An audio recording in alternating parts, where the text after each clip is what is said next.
Welcome everyone to Labor Forward, the monthly online forum by the University of Wisconsin-Madison School for Workers. My name's Don Taylor. I'm a professor at the School for Workers, and I'm also the director and department chair.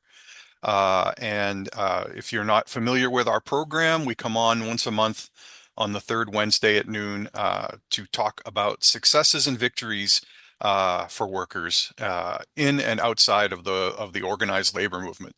And my guest today is Kevin Gundlach, who's the president of the South Central Wisconsin Federation of Labor. And we're going to be talking about victories and successes and current developments within the area of South Central Wisconsin, within Kevin's jurisdiction. So, Kevin, why don't you go ahead and introduce yourself a little bit, and for the handful of folks in our audience who may not be familiar with the South Central Fed, say a little bit about what the Fed does. All right. Well, thanks for having me and looking really forward to this. So my name's Kevin Gundlach, president of the South Central Federation of Labor, AFL-CIO, and we're a labor council that consists of about 70, 80 unions that represent tens of thousands of workers in the area. That consists of Dane County and a lot of surrounding counties, 10 other counties besides Dane. And then we work with other counties as well nearby, including recently Rock County with the strike. So what we do is assist workers when it comes to when they have to go on strike. We have something set up for that. We work with workers who want to organize into unions. We're kind of like one of the hubs that they can reach out to, and then we work with them, and then get them prepared, and then figure out which unions they're comfortable working with, and the unions working with them, and then they start organizing. Those are two things that we're really active in. We also work on many, many other issues, workforce development. We have a liaison that helps with community services when there's community services support with the United Way. When workers say lose their jobs, we sit on many committees, and we make sure union members sit on those committees when it comes to having workers' voice heard. And we also are involved in, of course, spring elections directly, and all the labor councils do this as well. But really the focus, I think, that we're really working on our organizing leads and organizing efforts, internal and external, as well as helping workers move to direct action as needed, including many of the strikes that have occurred. Great. Yeah, thank you. Yeah, and Kevin and I were speaking earlier this morning, and one of the things we talked about was how, um, with everything that's going on politically in the country right now, a lot of the conversations tend to focus uh, around that stuff. To be vague and unspecific, but kind of what gets missed or gets unreported in a lot of those conversations are the various successes and victories that workers are having. And there have been a lot of them in the South Central Federation. Again, for lack of a better word, I'll say jurisdiction within the area covered by Scuffle. So what Kevin and I plan on talking about today are some of those victories that maybe some folks in the audience weren't even aware of, or even if you were aware of them, you might only be slightly aware of them. Um, so let's start with organizing. I know that there have been a number of really significant organizing wins in Dane County and just beyond. And let's start with that. Could you maybe share the stories of one or two of those victories, and say whatever you can about Scuffle's involvement in helping them along? Yeah, and for every one that we mention, there's other labor councils that have those wins as well. So it's really For not sure. happening statewide. But I'd say Yeah. three of them in our area that occurred right, one per week, 3 weeks leading up to Labor Day and our Labor Fest, which was pretty exciting for those workers, being able to attend and then saying, yes, we just voted yes for the union. One of them was Festival Foods, which is with UFCW, grocery store workers, the first one for Festival Foods. Another one was the security loss control at Woodman's. And that one was really Hmm. interesting in terms of how they organized, because they had to organize virtually a lot because those stores are spread out and they only had one or two workers in that classification for those stores. And then the third one was the Hilton, as folks know about, Monona Terrace, which just voted yes as well with Unite Here. So that was with three different unions. I didn't mention Smart 565 was the one with the loss control group. And so that's three different unions in three different areas, and they all organized a little differently. One of them was a lead that came from a partner of ours, Worker Justice Wisconsin, and they worked with them as well. So not only are we kind of assisting in that role for kind of being the hub, but we also have community partners that work with a lot of non-union workers, and some of them say, the way to win back is and to fight back and win is to organize. So it's really exciting seeing these organizing wins.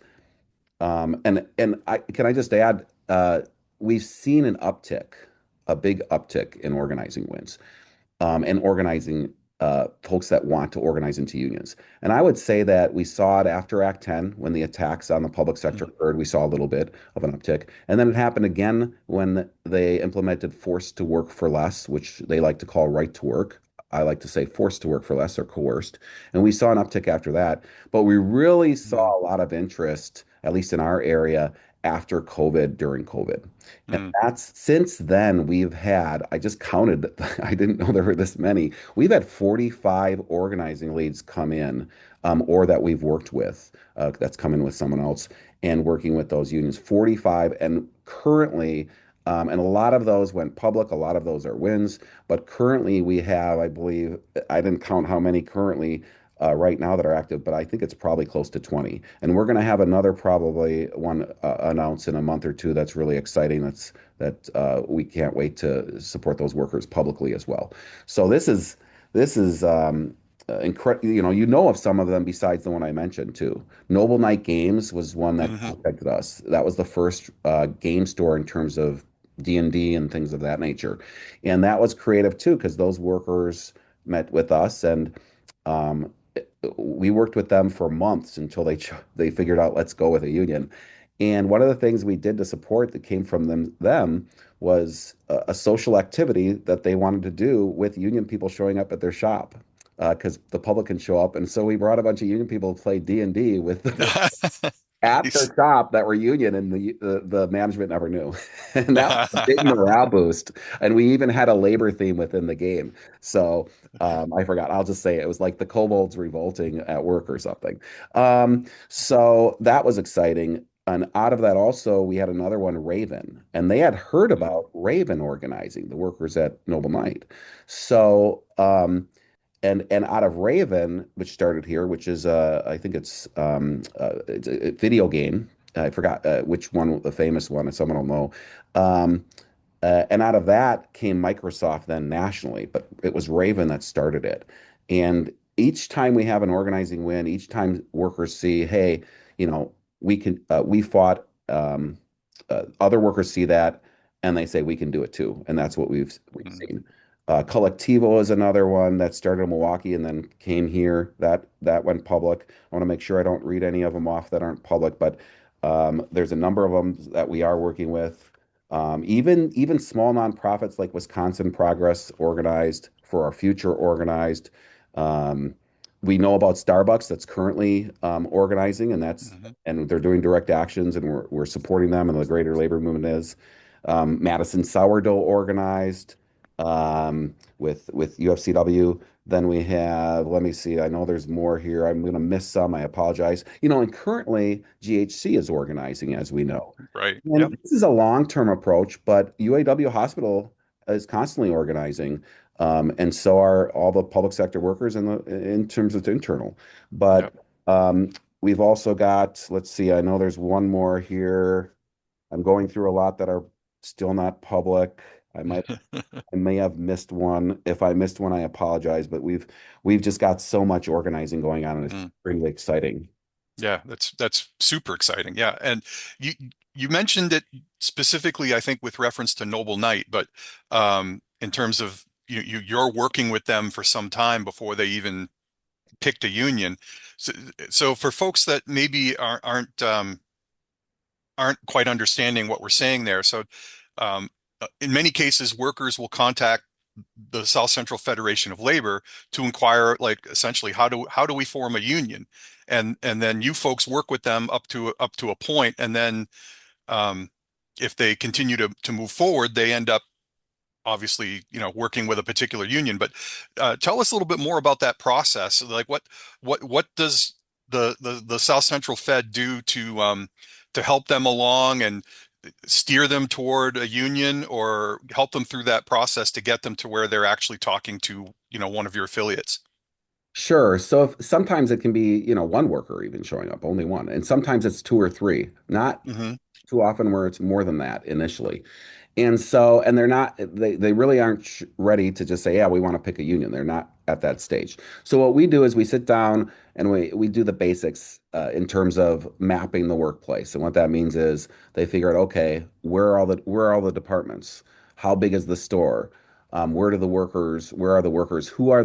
And then we don't get into just go and talk to another union member right away because we don't want them to, if they say the union word, that can cause management to find out it because they told the wrong person. So what Hmm. we have them do is just what are some of the just say hi to a worker. What are some of the social interests other people may have? Get to know your coworkers. Ask them about ask them how their day is, and they might say something that is a concern at the workplace, a workplace condition that they're not happy with. It could be wages, it could be benefits, but it could be just a scheduling and then what we ask is if there's another person, then that person goes and asks has that relationship with that same person and see if there's the same response. And if they're Hmm. 100% sure, then maybe, then bring them in. And then they form an organizing committee. This is all very informal, so we don't go too far because we really want them to be with an organizer from a union that can really put all the Hmm. effort into it. And we're a small office, but we just wanted to kind of map it out. We also have them map out the employer itself Hmm. because then we have all that information as much as possible ready for the union when we make that call. And sometimes that call is made after the first meeting, but just there's a couple times where it's extended out, and so we just keep working with them. And so by the time for the Noble Night Games, I don't remember exactly each detail, but by the time we reached out to a union, they were really rocking and rolling. They were going forward, Hmm. and it ultimately the owner was against it, but ultimately the owner hired a really horrible anti-union law firm. And it's funny because it was so horrible that they were horrible for the employer because we ended up getting a voluntary recognition. So, and it was because the lawyer did something off. So, Oh. so those are some of the things we do. And it was meeting with them also. Like, where would you like Hmm. to meet? They wanted to meet nearby at a bar, and as long as it's a safe place that they knew. We also met at our office, but it was also where are they comfortable with, and it was at Sure. their pace initially too. So, Hmm. but we Hmm. still had to, have them do the mapping of their workplace. It was the main thing. That's great. That's great. So you've been able kind of, I don't want to say informally, but it is kind of informal because it isn't like you advertise, if you need help forming a union, call us, right? So it is informal in that sense that you've been able to position the South Central Fed as kind of like an organizing incubator that kind of gives some initial help and momentum to these groups of workers, and sometimes it turns into an organizing committee, and sometimes it leads to an organizing win, and other times it may not. But um, And we also have relationships with our community allies who then they might get a lead and then they contact us as well. And so I mm, really I think that's really been helpful, especially Worker Just Wisconsin, and there are others as well. So mhm. it's been getting us many leads. Yeah. Well, I think that's part of the answer to the question I was planning on asking, which was, you and I have talked about this more than once, that the number of these calls that you're getting has just drastically spiked in the last several years. Um, and on the one hand, that probably indicates that workers are more interested in unions. But I'm also curious, like, why do you think they know to call you? And you just answered that in part by saying, the community organizations can direct them to you. But is there more than that? Do you think it's kind of like snowballing in the sense that workers who have already called you tell their friends to call you, or what do you think is behind that? Well, that's a good question. I think they have seen us also involved in the community Hmm. out there. And I will give another group that give credit where credit's due, and that sometimes is actually a local union that gets a lead, and then they contact us and say, that's not the area we're organizing in. Can you find the union or unions that organize in this area? And so Mm, that's really helpful too, because that for one, um, it again, we're kind of like the hub, but it also has built trust with all our affiliates. That they've all kind of taken a special area that they want to organize in, and we haven't had so-called jurisdictional disputes. mm, But back to your original question, I think it is that we're out there in the community a lot, and somehow they know to contact us. I think sometimes they're also doing searches, Google searches. They've told me this, and then ours we pop up and they read it. They read what we have in there, and then they contact us. mm. Interesting. Do you ever ask them, like, what prompted you to call us as opposed to picking a union out of the phone book? Or Yeah, there's another. Yeah, and I think on our website we actually have, and I can't remember because it's we're so. But on our website, I think we have something on it. It says organizing for justice in our communities, South mm, Central Labor. So right there, and that's what we put in all our emails. That we're organized. It's our motto, kind of organizing for social and economic justice in our communities. Um, and I believe even somewhere at one point we had a link in terms of people who may be interested in organizing. And mm, I have to see if we still have that, but we have had that in the past, and we'll throw that out there in social media too once in a while. yeah, So I think I think they see us because and we're out there, and then they gravitate because of what they see as what we're fighting for and what we're hmm. about. That's awesome. That's awesome. And quite, several minutes ago you mentioned the Hilton. Um, that was uh, that was interesting to me and exciting because I believe right when that happened, I was teaching a class in Madison, and I was able to tell the class that Madison now had two union hotels, and I also know that they're currently in bargaining at the Hilton. But was w- was Scuffle assisting with that as well? Yeah, and that was one of the examples with Worker Justice Wisconsin Oh yeah. assisting as well. So that was, and they were really critical in that role. We assisted as needed. I think where we assisted also was that it was they had gone to another union, and then that union through us figured out which union to go to. And that's the Mm, first, and this is I believe the first time Unite here is in Wisconsin. So that yeah. was really helpful in terms of understanding that process, having built that trust with our various unions and affiliates, and honoring all whatever agreements they have between themselves, and going through that process. And so that's how we were connected up with Unite here. And Hmm. of course, we talk to them like we do with everyone. That we have something called our Solidarity and Support Network through Scuffle. Yeah. That was created by my predecessor and others that were active back then, I'm guessing about 15 years ago, probably. And the idea behind it was that we would have these strikes, or we'd have, organizing efforts, and people really didn't know what the role of the Labor Council was, so they didn't really meet with us. So when they introduced this, I was like, this sounds like a great idea. And what it is the union contacts us. And if it's workers that want to unionize, they contact us, and then later we'll introduce them to Southern Support Network. And what it is there's folks that sit on there that have really seen a lot in the labor movement. They have a long Hmm. going through strikes, going through organizing campaigns, going through other issues, difficult collective bargaining sessions and contracts. And so, what we do is we'll sit down with the workers and their union members, union reps, and they tell us what their strategic plan is. What strategic plan, what tactics are they thinking of using as well within that strategic plan? And then we kind of brainstorm ideas that have worked or hasn't worked in our community, um, in terms of tactics, and kind of looking at that strategic plan.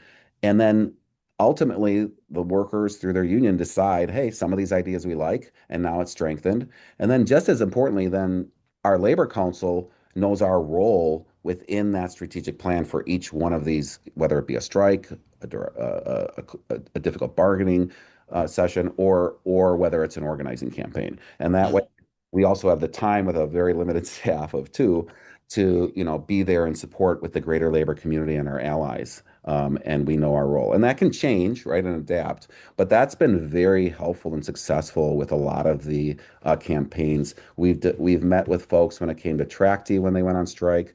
Obviously, Meritor when they went on strike. Federal Industries went on strike.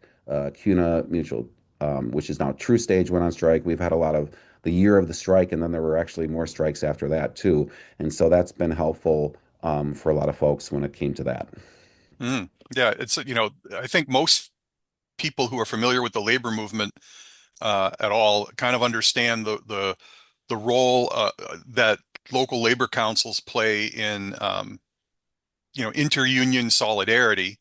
But you folks have a standing, I don't want to call it a committee, a standing group that is ready to do that. It's not done, you don't do it ad hoc as the struggles come up. You have a standing body ready to jump in with a game plan that they've used previous times to help locals with these major struggles.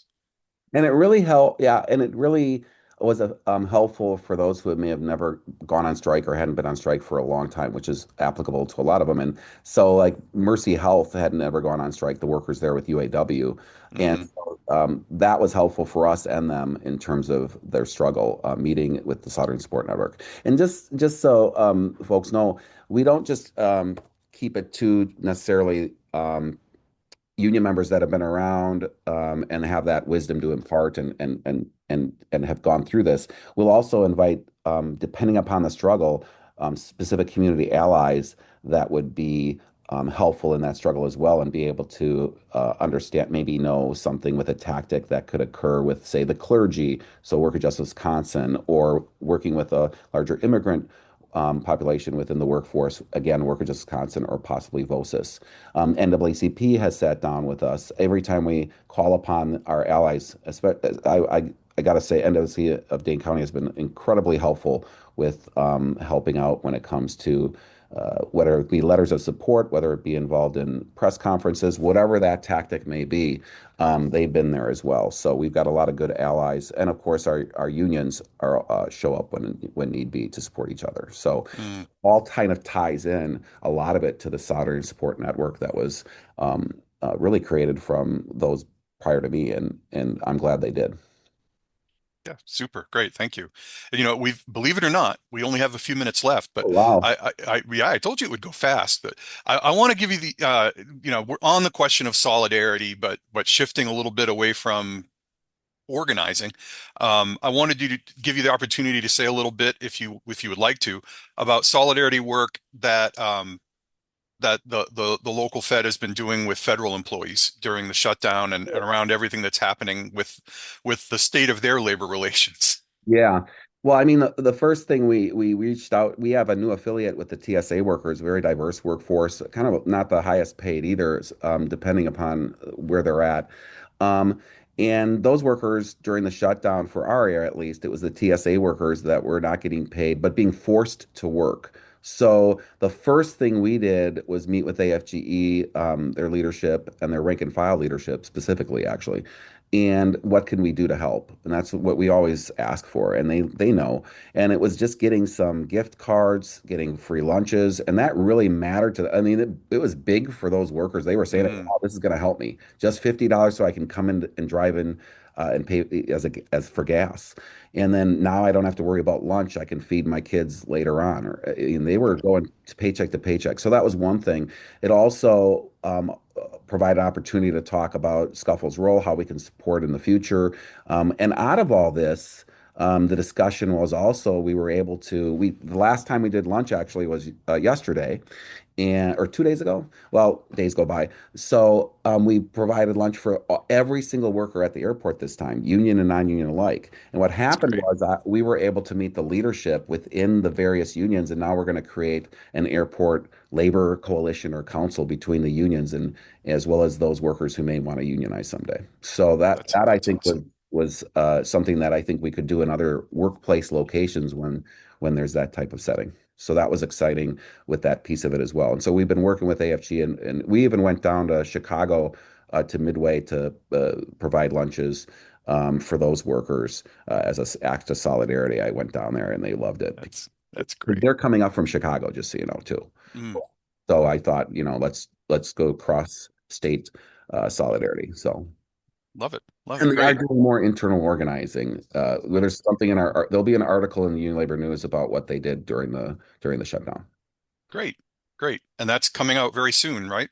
Yes, it is. It just came into our office, so people should see them in their mailboxes within the week. Okay. Well, Great. thanks. Well, with the time we have left, thanks, Kevin. I mean, it's so interesting and exciting to hear about and discuss all this activity going on and these wins for workers. I want to give folks in our audience the opportunity to ask questions if they want to go to the Q&A tab on their Zoom. Right now, we have simply someone saying thank you uh, in the Q&A. But if anybody has a question for Kevin, go ahead and type it in the Q&A, and we will answer it. Um, And in the interim, I can bring up some other programming that we do that's really critical to the labor movement. sure. We do this, and like Yeah. I said, this is all the central labor councils. We learn from each other. Like the Labor Notes conference, the one-day Labor Notes conference in Milwaukee was really exciting. Mm, A lot of people here, they went out there, and we really appreciated that.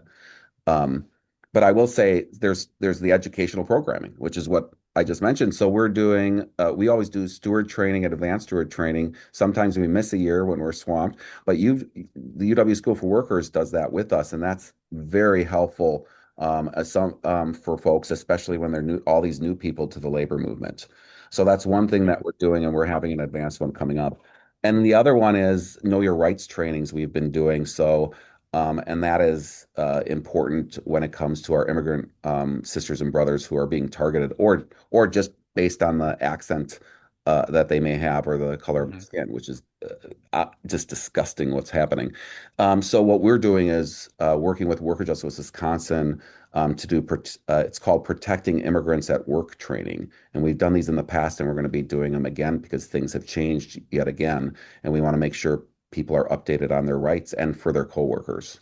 What Mhm. happens when people are targeted? So I could get into that more if you want, but if there's a question, I could.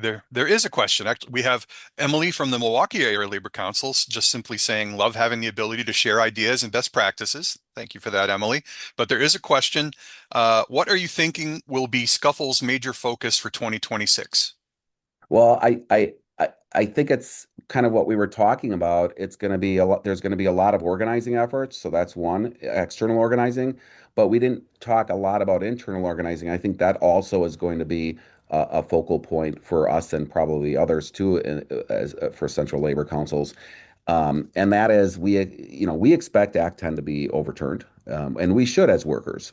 Um, and when that happens through the courts, we need to be ready. Workers need to be ready. Now, they need to be doing a lot of internal organizing anyway, but I think they also have to be thinking about when this changes, how do we expand and get to more places that need to be organized? And that is really internal organizing in a lot of the public sector.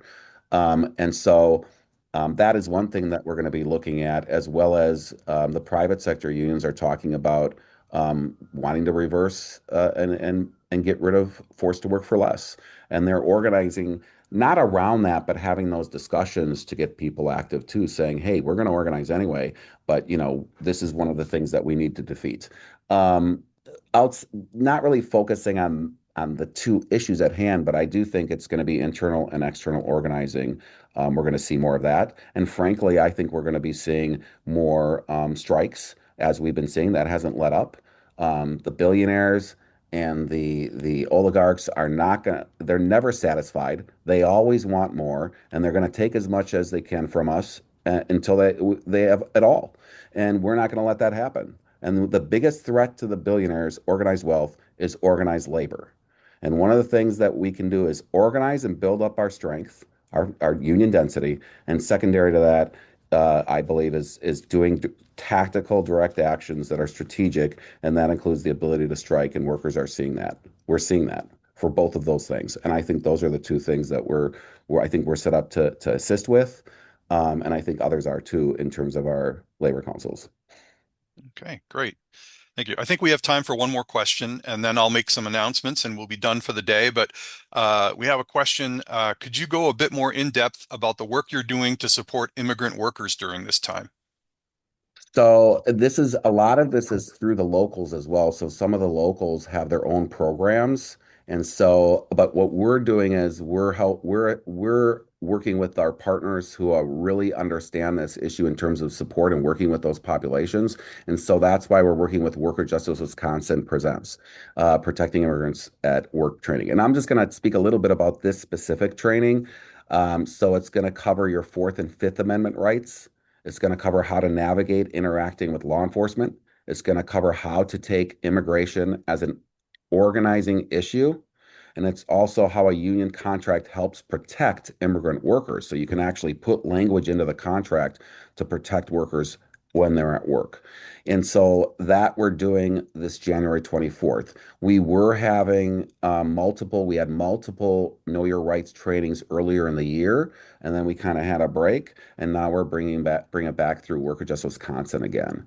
Um, so that I think is the one of the main pieces we're having. The other thing that we're going to be doing, and this is not just around immigrant rights, I think, but it's going to be a heavy focus on it, and it's applicable to the question, is we are looking at how do we move forward in terms of what are people doing between rallies, right, in terms of these crowds. Well, what we need to do is bring all the unions together, which we've talked about at a delegates meeting, and we're planning this now. We're going to bring them all together. Okay, what is everyone doing? Where do they need support from another? And then what are people willing to do through with the unions? But then we'll have a bigger meeting with our allies, including bringing in VOSIS and ACLU and others who are specifically working with the immigrant population, along with the unions too. And then the same question: what are they doing? What are the obstacles? And the biggest question for all of us are, what are we willing to do about it?